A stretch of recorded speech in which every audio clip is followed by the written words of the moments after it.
Thank you. You're far too kind. Who's a good audience? Who's a good audience? Okay.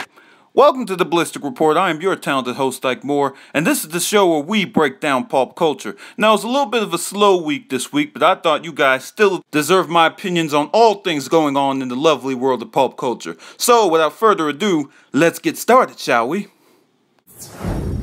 So, whoop-de-doo, BET finally announced some new performers for this year's BET Awards, and those performers include Kendrick Lamar, Chris Brown, Nicki Minaj, and that's it. So, what's the deal, BET? Are you going to announce some more performers, or is Kendrick Lamar going to perform the first hour, Chris Brown going to perform the second hour, and Nicki Minaj going to perform the third hour? Because I know it's going to be a 3-hour show. You guys aren't good at timing these things. But anyway, in all seriousness, be sure to check out my BET Awards preview June 27th and my BET Awards review June 28th, right after the show goes off the air, right here on the Ballistic Report.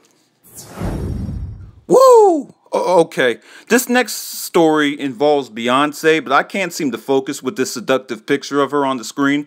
So, folks, can we change the photo here for a less attractive photo of Beyonce so I can continue this story? Please, this will be much appreciated.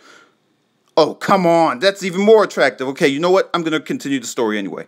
So Sunday night on ABC, Good Morning America was promoting this big announcement from Beyonce. Now, keep in mind, only ABC was promoting this. Beyonce didn't say anything about it on her Twitter account, on her Facebook page, on her MySpace page. MySpace, I cracked myself up. But she didn't announce it. But that didn't stop the Beyonce fans from speculating whether or not she was dropping a new album or announcing that she's pregnant again. And wouldn't you know that when Good Morning America finally aired, and they aired the interview, all she did was announce that she was a vegan. And wouldn't you know that the fans went nuts. They started posting threats on her Facebook page saying that how could you do this to us? We were your fan base. So I just want everybody here to gather around and listen to what Uncle Ike is about to tell you. This was not Beyonce's fault. This was all Good Morning America. They were the ones that are trying to get ratings, so they took this random interview of Beyonce and made you think that she was going to announce something when she obviously didn't.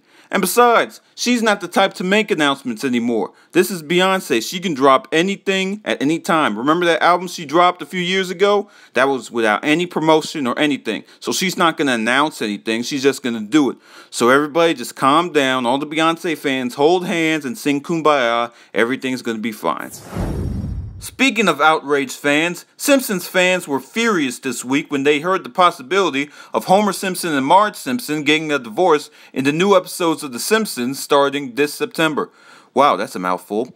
When asked about this, Al Jean, who is the producer of The Simpsons, dispelled all the rumors. He said he was misquoted. He said even if they do split up, it will only be for a brief episode. It will only be like real quick, and they'll be back together. To let you guys know a little bit about me, I absolutely love The Simpsons. I think it's one of the greatest shows ever created for television. So when I heard about this news, I thought it would be interesting to see. You know, they're coming up on, I believe this is season 27, so they've been on for a long time. It's time to switch things up, even if it is for just one episode. It's good for them to play with the formula a little bit. You know, longevity is the key. They want to keep people interested in the show. So everybody just calm down. Why don't the Simpsons fans join the Beyonce fans and hold hands, sing Kumbaya? Everything is going to be fine.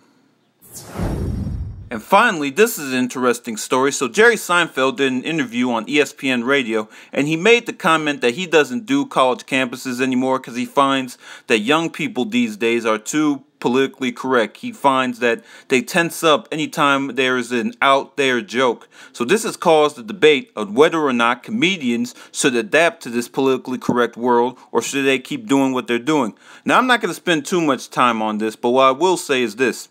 I find that comedy and comedians in general, they are subjective. You can laugh at whatever joke you want to laugh at. All I ask is that you don't judge people for the kind of jokes that they laugh at. That's just them. They just find it funny. If you don't find it funny, that's fine too. Just let them laugh at it and you keep it to yourself. That way we can all enjoy what comedy has to offer. That's what comedy's supposed to do. It's supposed to bring us together, not divide us. And that will do it for this week's edition of the Ballistic Report. I hope you guys enjoyed it. Keep in mind, you can follow me anytime on Twitter at IkeMoore2150, on Instagram under the Ballistic Report, and Facebook under Ike Moore. If you have any comments on the stories you heard today, leave them in the comments section below. And until next week, I've been your host, Ike Moore, reminding you it's okay to be ballistic as long as it's done responsibly. Good night, everybody.